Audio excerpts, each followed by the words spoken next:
Welcome everyone very warmly to our webinar on community-based MHPSS in practice, voices from Eastern Southern Africa. And while we are doing our introductions, I would like to invite everyone who hasn't yet introduced themselves via the chat function on the right-hand side of the screen to do so. Tell us who you are, where you're connecting from, and what kind of work you're involved with. It gives me great pleasure, actually, to introduce this webinar. This webinar is a part of, in a sense, follows on from some recent webinars that MHPSS.net has hosted on the theme of community-based MHPSS in humanitarian settings.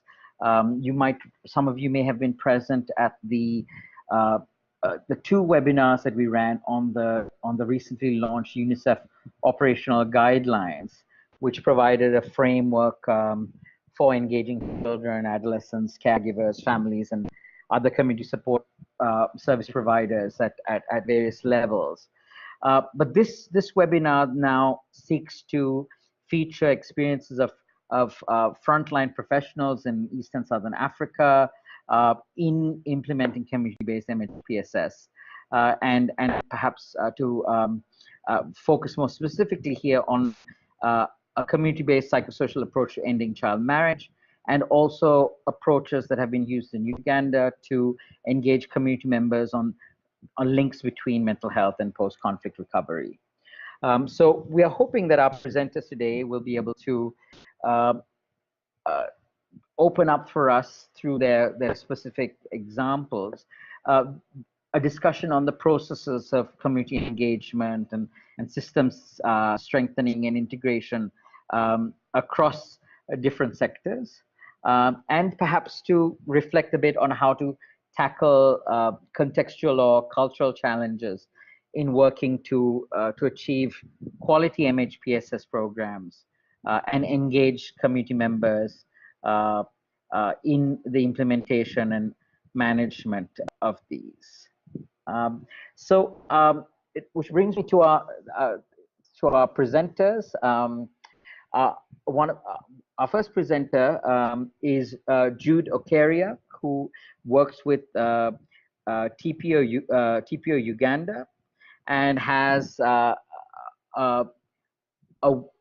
wealth of experience in working in humanitarian settings, working with both non-governmental organizations in mental health and psychosocial support, in child protection, on issues of gender-based violence, and also in the context of sustainable development goals and so on. And he brings this rich experience to this webinar, but he will be presenting primarily on the work that he has been involved with TPO Uganda, where he's a project coordinator supporting community-based MHPSS in the Gulu area. Jude also is currently a master's candidate in public health leadership and has training across a number of different areas around advocacy, cognitive behavioral therapy, monitoring evaluation, and project planning and management. And our other presenter, Sibusisiwe Marunda, is who goes by the shorter name of Busi, will be presenting on some of the work she's been involved with around the prevention of child marriage. Busi is the REPSSI Zimbabwe country director, and she has again a long and deep and wide set of experiences that she brings, including heading the Women's Coalition of Zimbabwe Secretariat, where she's coordinated the push on behalf of the women's movement for meaningful implementation of the gender-responsive Zimbabwe Constitution. She's worked at the National AIDS Council as a national coordinator around orphans and vulnerable children. She has also been that her role there was through the Child Protection Society, where she led a campaign for the child's right to a name and nationality at birth. And she's also served the Parliament of Zimbabwe as a principal committee officer for 8 years, where she gave procedural advice to legislators and facilitated civil society access to Parliament. She's also, in a previous life, even had a role as a teacher, and she holds a master's in public policy and governance, and she, as you might tell, has a deep passion for social justice, and contributes to local media on a variety of issues. So I'm very pleased and privileged to be able to introduce these are two very experienced presenters, and I would like to suggest that what we will do during this webinar is to have first have Jude present. As I mentioned earlier, we are hoping that his internet connection is sustained in quality and allows him to participate, because we've had some issues with the weather interfering with his connection. So what we will do is I will just bring up Jude's presentation right now, and invite Jude to unmute his microphone and begin presenting. And Jude, you should be able to control the slides with the arrow keys on your laptop. If you have any problems, do please let us know.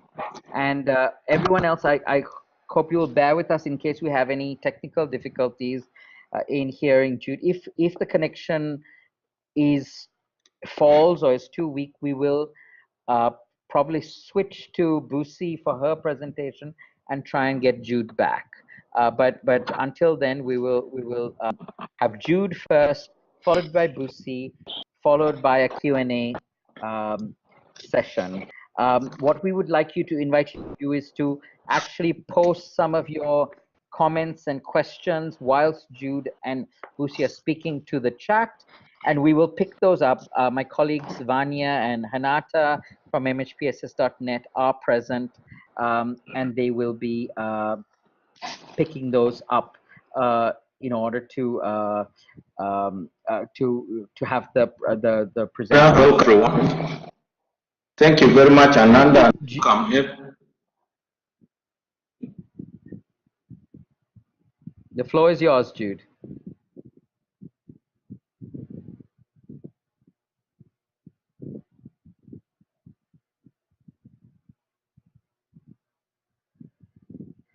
Jude, I'm afraid you have been muted by accident. Could you, Jude, would you, oh, great. Hello everyone, welcome to this presentation. My name is Jude, I work for TPO Uganda. TPO is a national organization that supports mental health social support program. I've closely worked in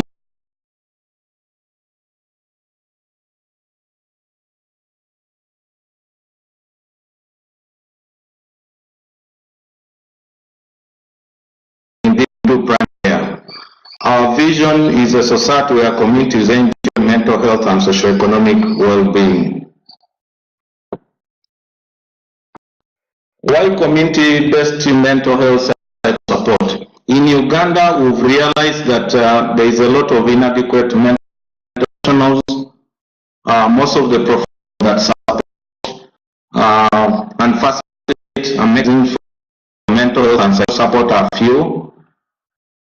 And the mental health and psychosocial support are not well developed in Uganda. We've also realized that the majority of mental problems are poor because they live in post-war conflict. Mental health services are not accessible in the region. There is a lot of stigma and discrimination. On top of that, we have other stressors. But most important is the impact of wars and disasters and also unattended traumas. And this has increased health and psychosocial support problems. So it's really the problems that TPO is trying to address our community. These are our key approaches to build and strengthen community natural support system, working with the field professionals to provide services and collaborating with the local health centers, and training the different community members that we have. So we work with the different health centers that are integrated in the primary health care. They are the ones that support the training of the that we have at community level. But one approach to community-based mental health is our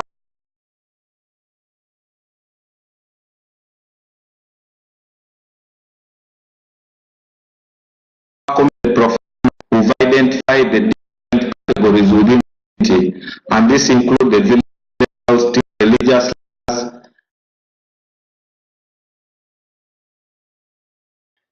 Jude, we just lost your audio for a little bit. Could you go back one point and start again, if you don't mind?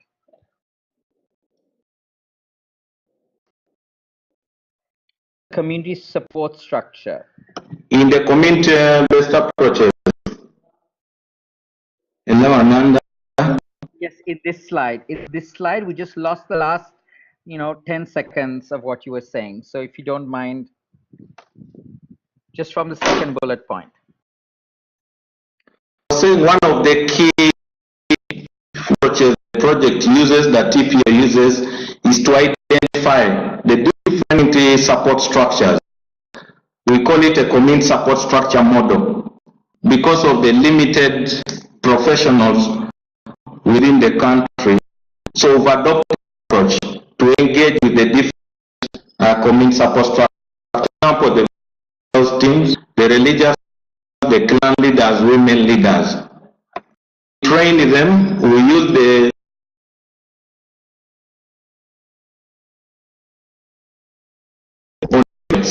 of mental health and psychosocial support. So with the communities, they are grounded to demystify the cultural challenge. Among the key cultural challenges are stigma and discrimination and gender-based violence. And this is done through psychoeducation and outreaches. We've also supported to adopt the cognitive behavioral therapy model that enable community to manage the effects of trauma and depression. The CBT model being adopted from the health guidelines, but specifically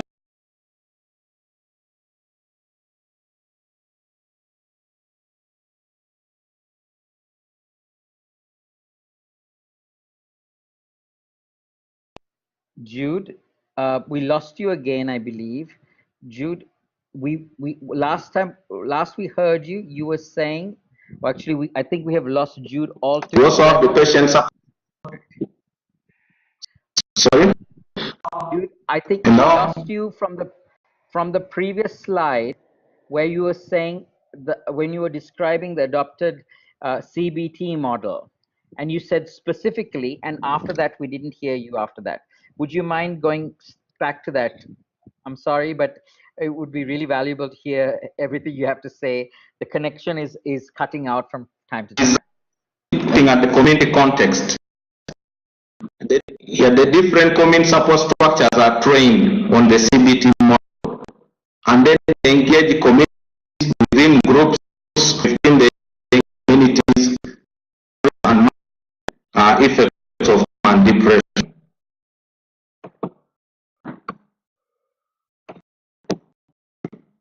Thanks. Ananda, can I hear you now?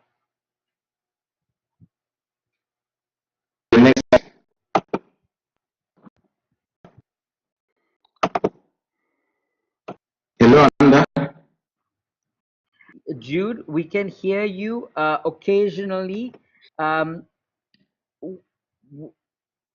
Would you speak at can length? you to move to the next? Can you support to move to the next? Yes, I can. Okay, here we go. Okay, thank you very much.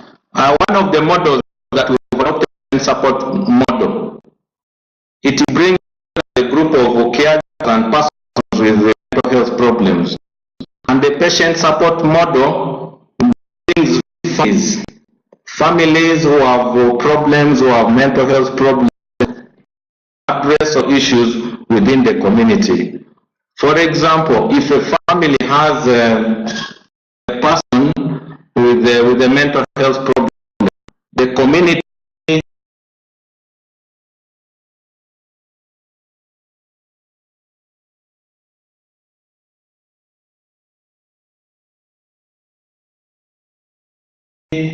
care and support. So it is really a combination of different caregivers within the community to support persons with mental illness. Also bring on board the different in the community through quarterly meetings. Meetings are expression of the different structures, the VHT, the religious, the companies that address issues, the mental health issues that are affecting them within the community. We also employ, we do baseline.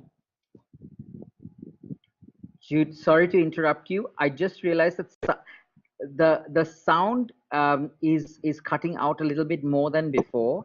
So if you don't mind, just speak a little bit more slowly, just so that we have a better chance to hear it in between the bits that cut out.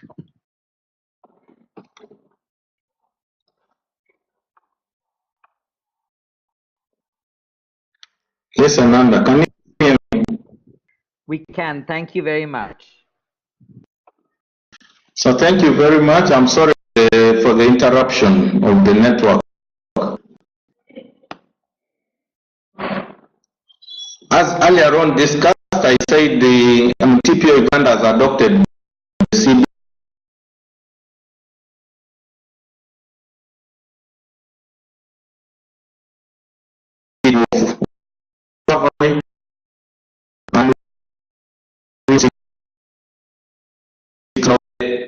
CBT.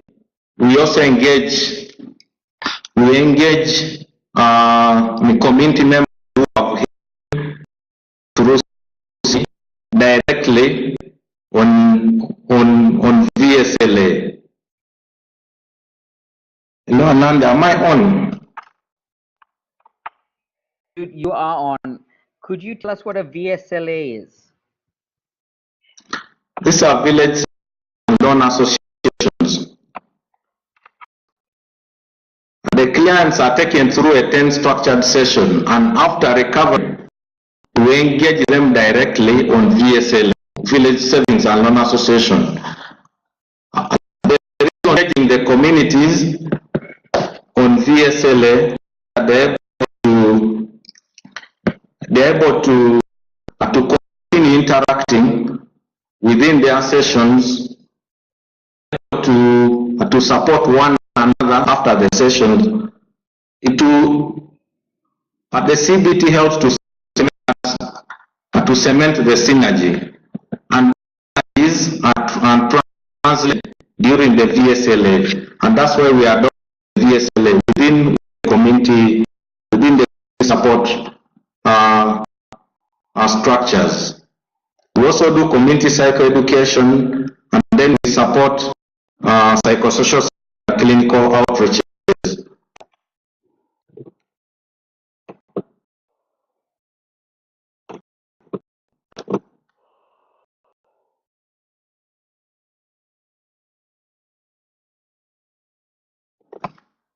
Some of the key factors to community engagement.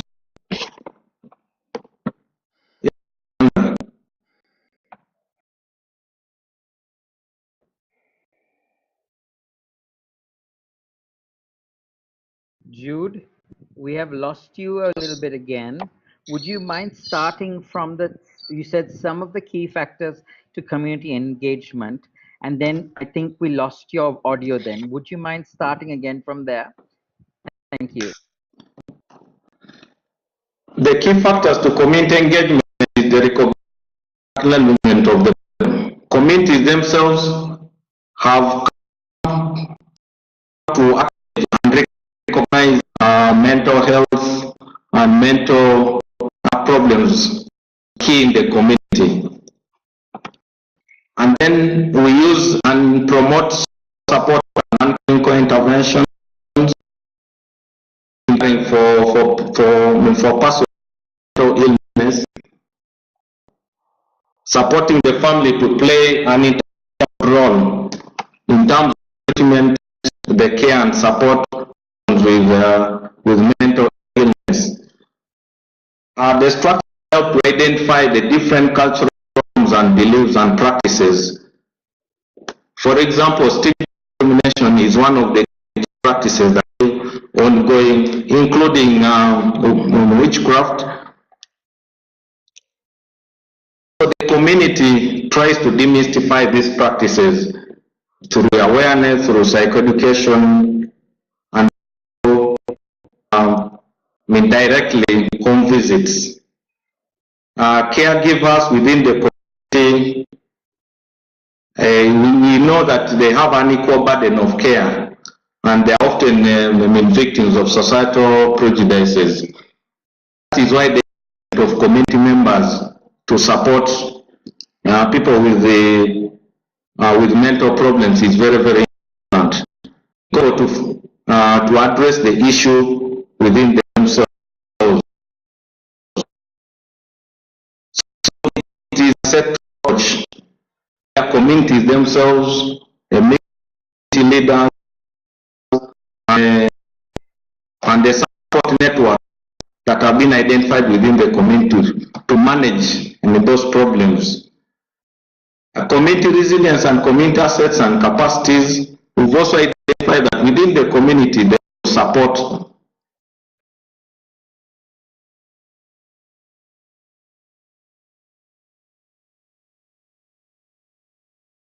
adapted facilitated by the workers and the village health teams directly to the groups of persons with trauma and depression. Special attention is also given to participants from different specialties on gender, age, and people with disabilities. So the community support structures are taken through training on gender and how to deal with persons.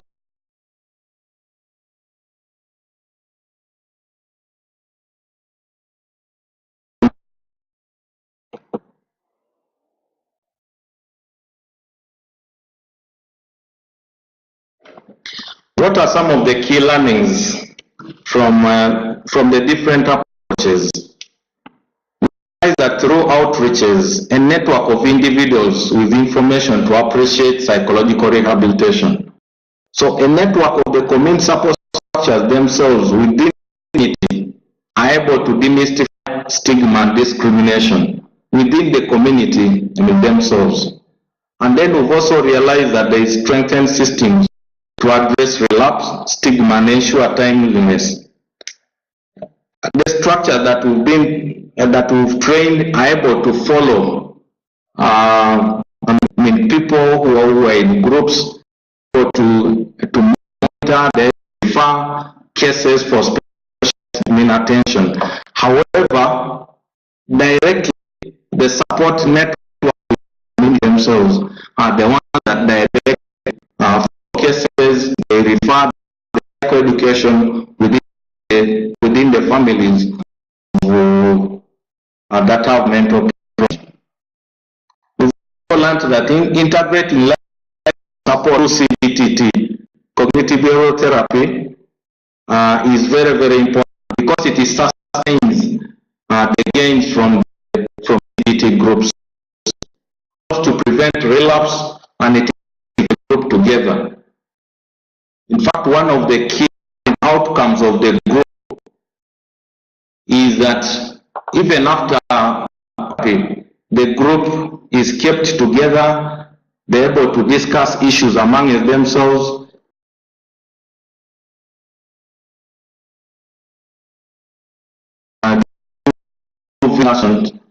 To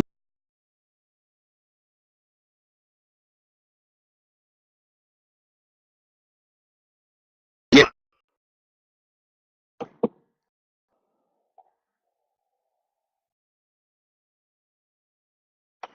We've also seen individual members that are able to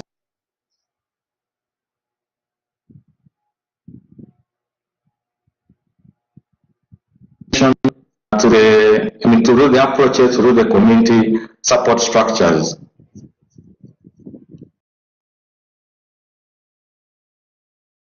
Within the CBT, it also helps to address challenges of gender-based violence, alcohol addiction, has improved social functioning, and also helped in support networks. With it itself, members are able to advise, members are able to counsel.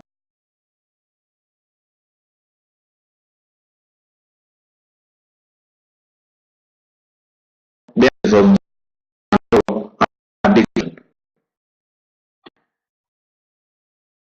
So we're also saying that the whole care approach, TPO, helps better understanding of communities themselves, because they're able to support mental health, they engage, they identify and communities which have problems, and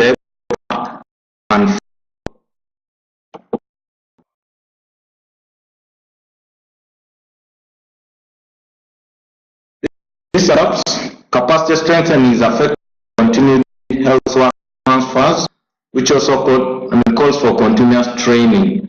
With community, we identify some families and community members require specialized action, and then we have inadequate clinical management for direct specialized cases within the community.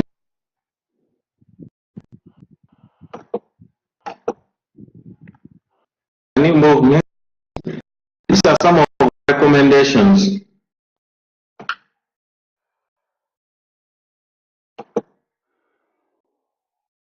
Thank you so much, Jude. Thank you very much for your presentation, which outlined the approach that TPO Uganda has taken around providing community-based mental health interventions, but also by trying to pull out some of those key factors that have been important in making this effective or what you've been trying to do in order to address. We've had a lot of questions that have come in, and from colleagues posing questions about some of the things you talked about. We are collecting those, and we will be putting them to you, Jude, via the chat, and also reading them out to you for you to respond in our Q&A section. We also had a comment from Daniel that the last 3 slides were very fast, and that we missed some of the issues. Daniel, what I might suggest is we might get Jude to speak about these when he's taking some of his Q&A, but because of the time right now, maybe it makes sense for us to move on to Sibusisiwe's presentation, which I'm just going to pull up now, and there we go. And Busi will be talking about ending child. Thanks, Daniel, for your understanding. Child marriage, campaign to end child marriage in 2 countries where REPSSI is active, and some of the lessons from the adoption of a psychosocial perspective in these cases. So, Busi, may I invite you to take the floor.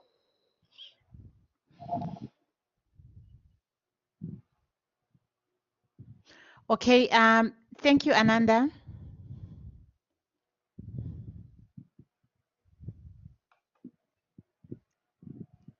We can hear you, Lucy. Okay, but I'm not able to navigate the slides. Okay, if you just say change slide, I will do so for you. Oh, okay. Yes, I'm going to be talking about our experiences. Oh, you just happened to move too fast for me. Yeah, Yes. sorry. Okay. About our experiences on community engagement on ending child marriage in Zimbabwe and in Zambia. But before I go to what we did and what we learned, I would like to share some quick facts. I'm sure we are all aware that child marriage is defined as a union between parties who are under 18, or if one of the parties is under 18. And of 15 of the 20 countries where child marriage is the highest, 15 of those are in Africa. And child marriage is acknowledged as some kind of form of GBV, and is both a result of early and unintended pregnancy, as well as a driver of early pregnancy. Child marriage has consequences for health, education, and well-being of particularly the girl child, and compromises their right to participation, and is also linked to lower use of family planning. You'll appreciate that usually where there is child marriage and it's cross-generational, the child bride is in an unequal power dynamic and might not be able to negotiate family planning and other HR rights within the relationship, and is also associated with higher fertility, unwanted pregnancies, and higher risk of complications because the child bride is not properly developed and ready for childbirth. And it's also associated with limited educational advancement, reduced the options for earning livelihood, and isolation from family and friends. Usually child brides find it difficult to identify with the older women whom they've joined by getting married, and cannot identify with their friends who no longer identify with them because they view them as women. Please change slide. Hello, Ananda, next slide. Yes, it should have changed to the next slide, which is the national efforts. Oh, because I'm on you, slide 2. I have changed to slide 3. Everyone on the chat, can you see slide 2 or slide 3? Yeah, now I'm seeing slide 3. Great. Yes, Thanks, national everyone. efforts. I think Yes. there's a little lag. Thanks. Okay, Zimbabwe and Zambia. Generally, the legal environment in the SADC region does not support child marriage. So the policy framework clearly does not support child marriage. And in Zimbabwe, we are benefiting from a gender-responsive constitution that has pegged marriage at 18. And our constitutional court has ruled that child marriage is unconstitutional. But the challenge that we have is that the various marriage laws have not yet been harmonized with the constitution.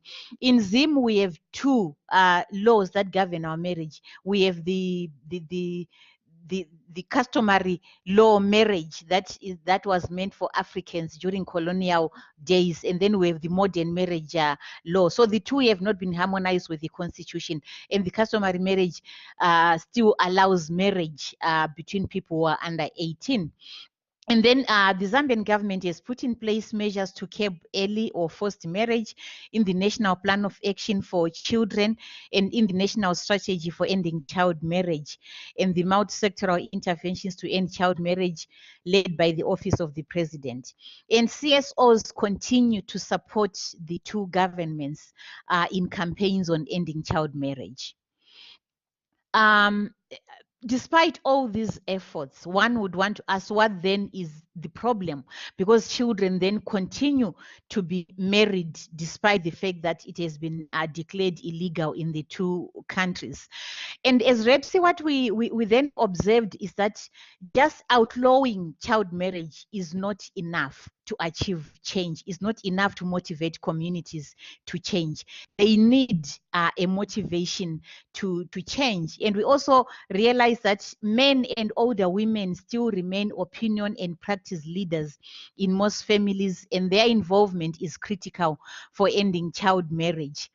And that also poverty is not always a primary driver of child marriage. It's actually maybe a secondary driver, and the primary drivers of child marriage are gender inequality and retrogressive attitudes towards women and girls, underlined by culture and religion, poor SRA-HR knowledge and services, resulting in unintended pregnancy. Therefore, our approach was to engage communities on tackling those primary drivers, so that they can interrogate them and find, jointly with them, find a way towards change. Next slide, please.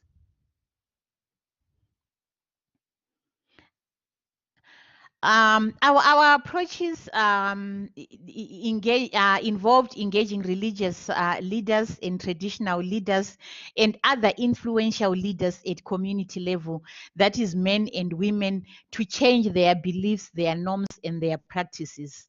We'll do community conversations or community dialogues using the REPSSI journey of life on the psychosocial impact of child marriage on children. And the conversations included community leaders, parents, community care workers, caregivers, and other members, and the young people themselves. Community care workers is a cadre that you will find in Zimbabwe that works within the national case management system. Although they are community cadres, they are recognized by the government of Zimbabwe, and their work feeds into the Department of Child Protection. The community conversations also ended with work plans for changing, and also commitments by the leaders on how they were going to spearhead change within their spaces of influence. Next slide, please.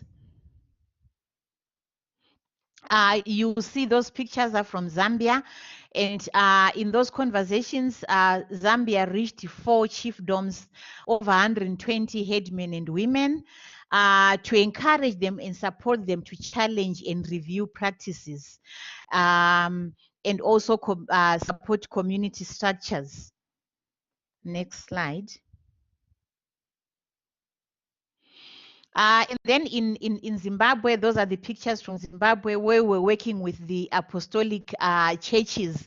We particularly targeted the apostolic church because they practice child marriage as part of their faith.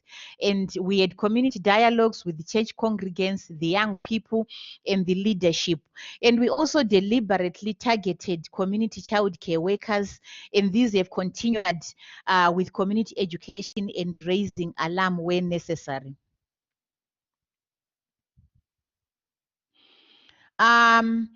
So what were the observed change during and after these community dialogues? The traditional and religious leaders expressed the commitment to lead change within their spaces of influence.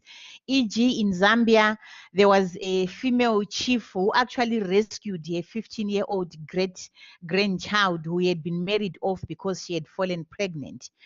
And there's also an increase in the number of girls who are entering schools. You will appreciate that in both countries, there is a school re-entry policy for girls who fall pregnant. But girls were finding it difficult because of community attitudes by the parents, attitudes by the learners, and attitudes even by the teachers. But after these community engagements, we noted some increase of girls who were plucking up courage to re-enter school. increased awareness of the negative impact that child marriage, GBV, sexual abuse, and sexual abuse has on children's psychosocial well-being. Anecdotal evidence shows a reduction in openly marrying of children in the apostolic sects. And community child care workers have begun playing an active role in the efforts of preventing child marriage. And then challenges and solutions. One of the challenges that we encountered was that in some of our target communities, lack of birth registration is quite high, and without a birth certificate, it's very difficult to prove child marriage if you cannot show proof of age. So we then encourage the community that's working to ensure that they get birth certificates for their children, and those who are about to graduate into teenagehood, encourage them to get them registered. Community child care workers at times got involved in statutory matters, and this would then put them on collision paths with the families who would be trying maybe to marry off their child. And in order to resolve this, we encourage them to, when they've identified a case within the community, to then refer it to the Department of Child Protection, who then have the statutory mandate to engage the police. Communities accused campaigners of promoting promiscuity by discouraging marriage where there is evidence of sex. Most community members would say, if you say, I observe that my daughter is sexually active, and you are saying that I should not marry them off, you are encouraging them to engage in harmful sexual activity. And the approach that we took in order to resolve this with the communities was to have a dialogue with them on what the best interest of the child would be, whether the child, there's evidence of sexual activity or not, but to look at what is best for the child. How best can the child be supported to reach their full potential? And then continuing with challenges and solutions, communities follow-up was impeded by challenges, particularly in Zambia, of resources, and initiatives then tended to become fragmented. Chiefs formed community response teams of schools, head teachers, clergy, police, community social welfare assistants, and health workers. Community response team were linked to the district task team, which referred for further action. Coordination challenges were addressed by the involvement of the district commissioner, who in Zambia is the head of all government departments. This helped in expediting action regardless of the remoteness of the places concerned. And then the emerging issues and the lessons that we learned in our engagement of the communities.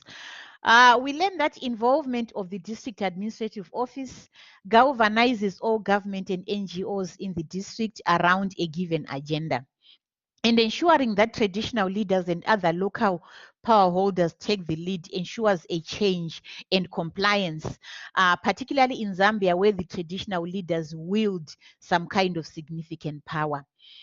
A local response team creates a support system that facilitates resilience. It becomes easy to return to school, and retention is maintained. Peer-to-peer support strengthens goal setting for the child brides, and action towards achievement of set goals, cooperation, and exchange of social skills.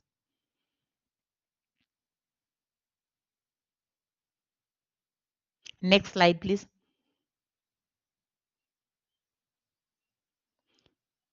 Ananda, I'm still on slide 11.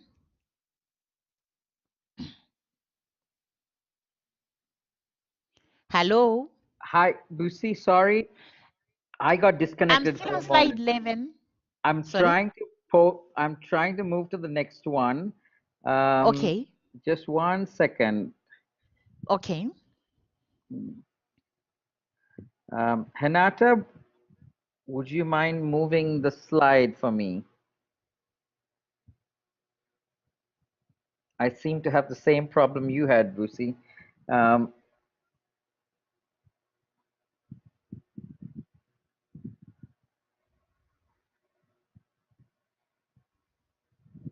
Vania or Hanata, could you kindly just click the arrow on the slide? Yeah. We got through, finally. We're speeding through. We're back to 12. Okay. Great. Wonderful. Sorry. Yes. Still on emerging issues.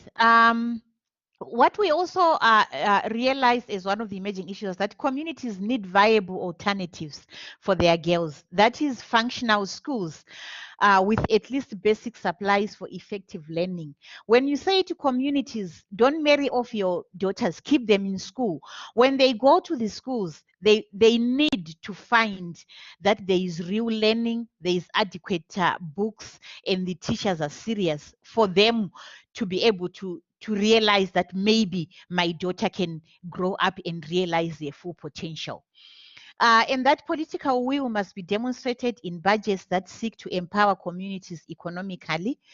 And that cultural and religious connection between sex and marriage remains very strong and influential in child marriage practices.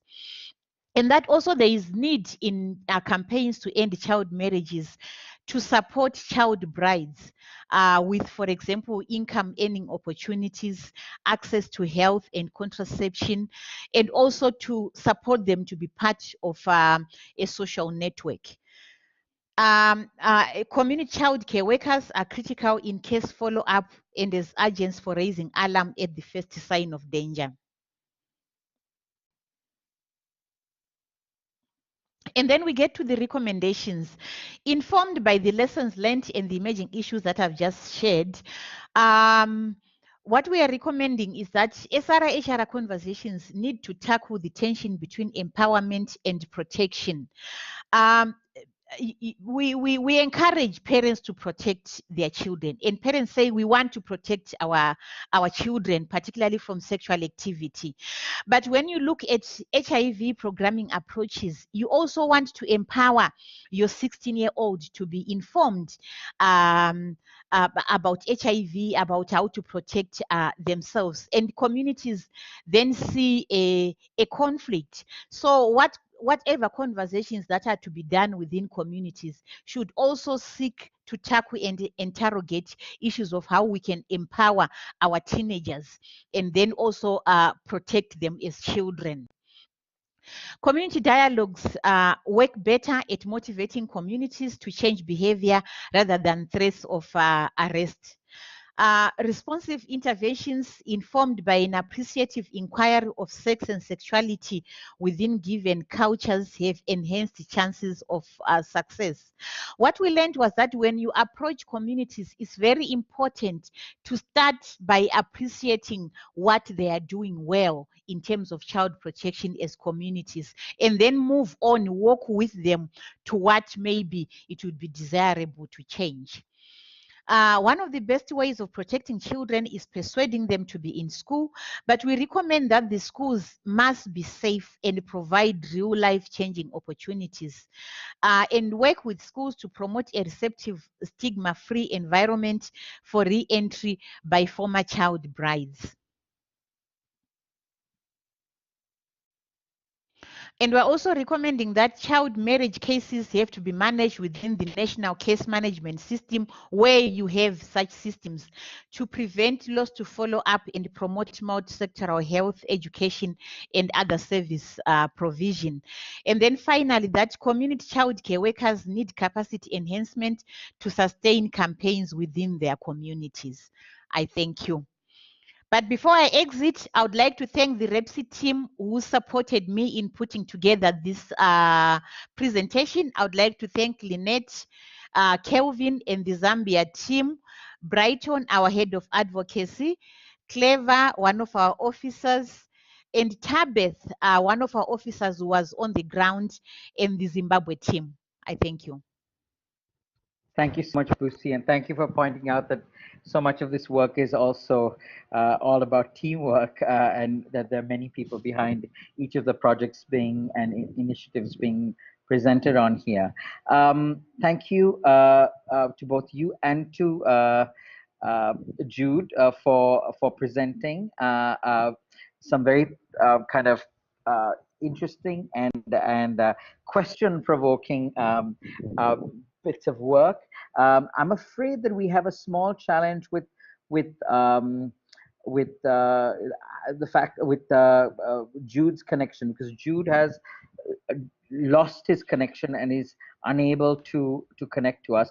We are exploring whether we can get him connected via via a WhatsApp call to my colleague Hanata, so that he can join us in person, and we can hear from him again.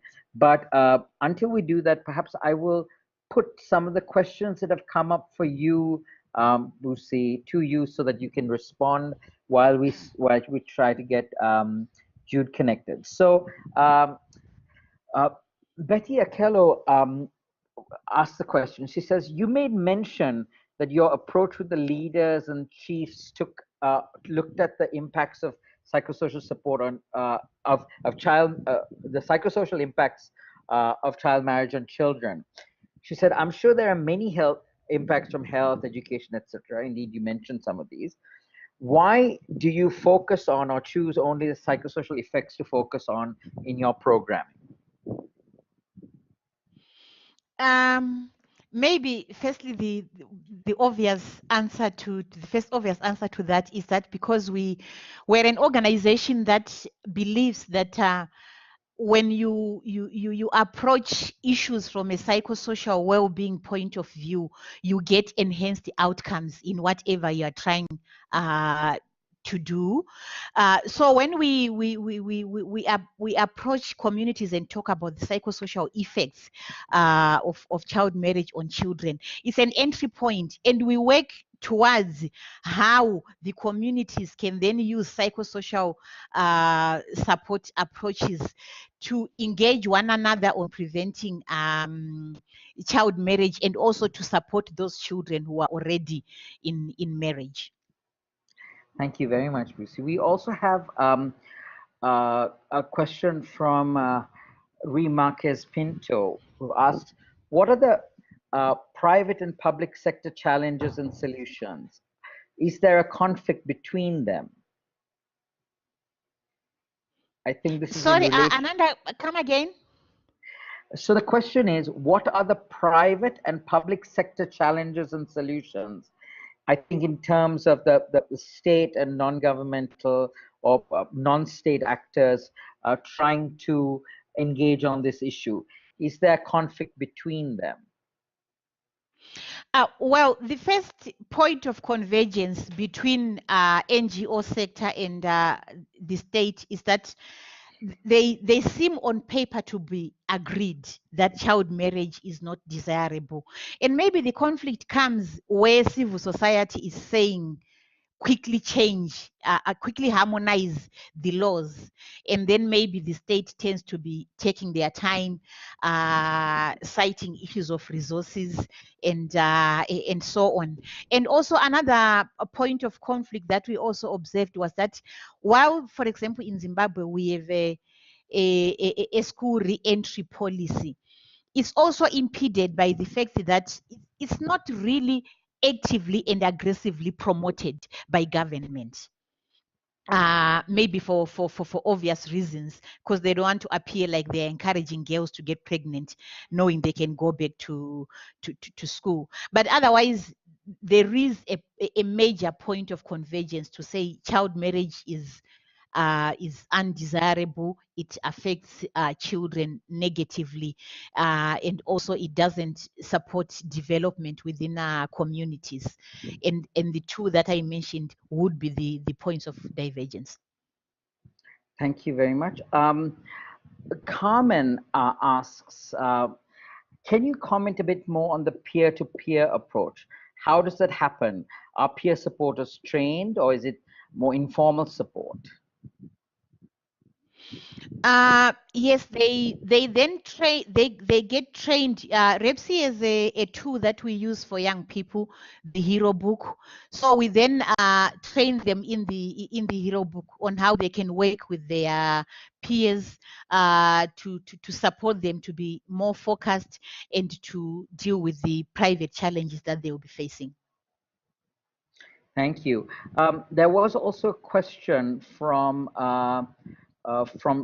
Danielle asking about asking how you address the mental health issues of children affected by the issue of child marriage, and to a lesser but different extent their parents and caregivers.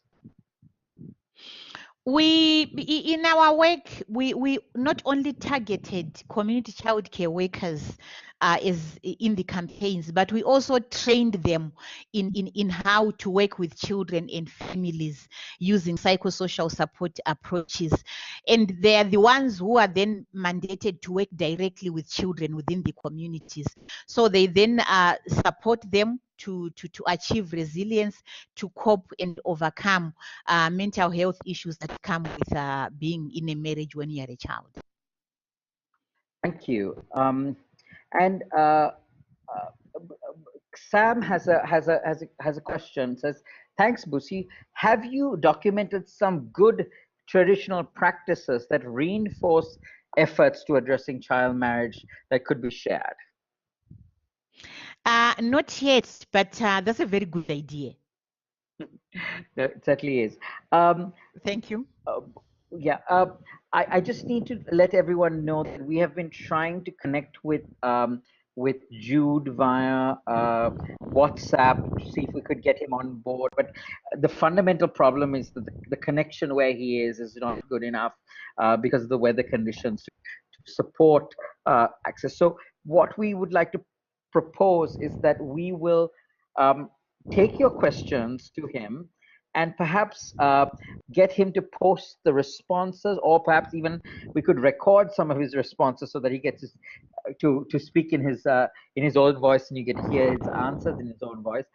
And we could perhaps either post that with the webinar recording, or post some of the responses to the link that we have on our site, to the PowerPoints and so on.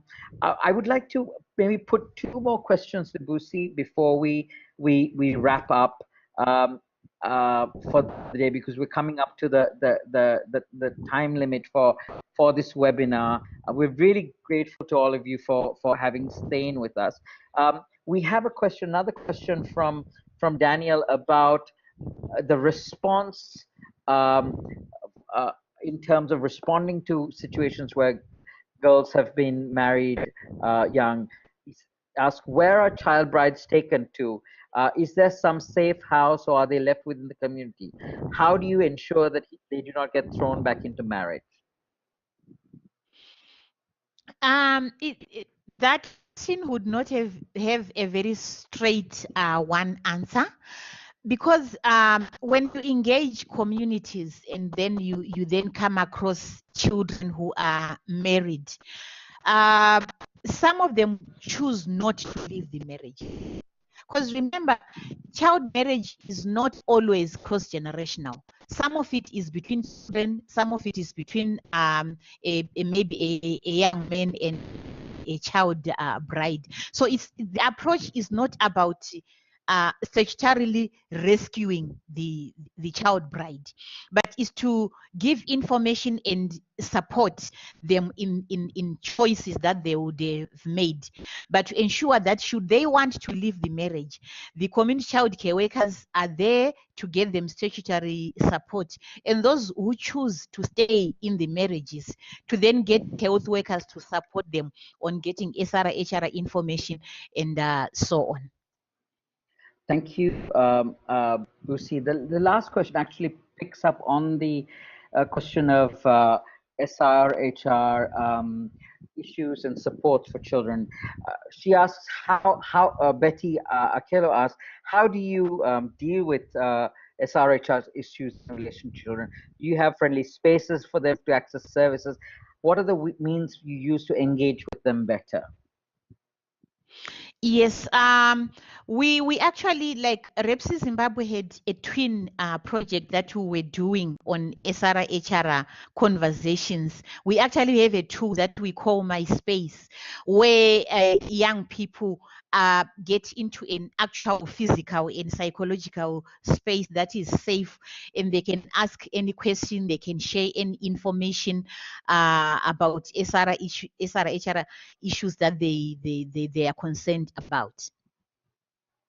Thank you so much, Busi. I would like to thank you and Jude, of course. Jude, under quite difficult circumstances, managed to be with us in order to present almost all of his presentation. And we will find a way to have Jude's inputs and responses to all your questions be accessible either on MHPSS.net or via a recording on our YouTube channel. Thank you so much, Busi, for your presentation and your very well considered responses as well. I would like to thank you, all of you participated for joining us today despite the technical problems. We do apologize for that. I'd just like, before we leave, to make a special mention of the fact that this webinar actually is a part of quite an exciting initiative for MHPSS.net.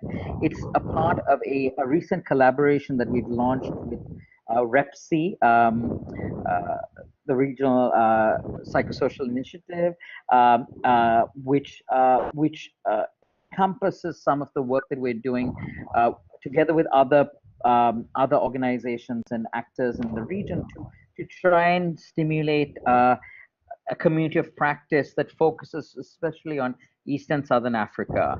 I'm going to post a little link about some of the details, and also the email address of our colleague Vanya, who is the focal point between the two institutions, and who's also working with many colleagues in the region to try and galvanize this initiative. So I'm just posting that right now in the chat, and Vanya's email address is included there. So we're very pleased and happy to have voices from the region featured in this particular webinar, and we hope it's just the first of many to come. We'd like to invite all of you to contact us also in case you have particular work that you think might be of interest to our wider community, and also to our community in the Eastern Southern African region. So thanks once again to the presenters and to all of you for joining. I will close, and I will put up Jude's final slides for those of you who didn't get to see them, and I will just leave them up there and scroll through them. Of course, we cannot speak to them as he could, but hopefully you will at least get to read that, and we will have Jude comment on these in a subsequent recording or comments that we'll post on MHPSS.net. Thank you so much. Bye-bye. Thank you for the experience. Thank you.